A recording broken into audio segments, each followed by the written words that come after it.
প্রিয় দর্শকরা, 2026 সালে চীনের সরকারি কর্ম প্রতিবেদনে একাধিক নতুন শব্দ ও ধারণা উত্থাপিত হয়েছে, যা ভবিষ্যৎ উন্নয়নের একটি নতুন নকশা তুলে ধরে। 1.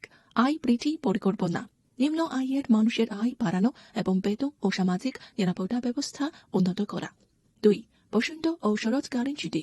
উপযুক্ত অঞ্চলের স্কুলগুলোতে বসন্ত ও শরৎকালীন ছুটি চালু করার উদ্যোগকে সমর্থন করা। 3.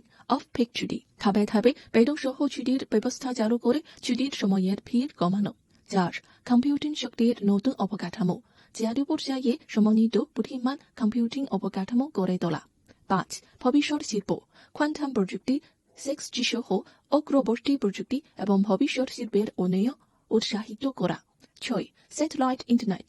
স্যাটেলাইট ইন্টারনেট সম্প্রসারণ করে মহাকাশ ভিত্তিক তথ্য শিল্পের উন্নয়ন।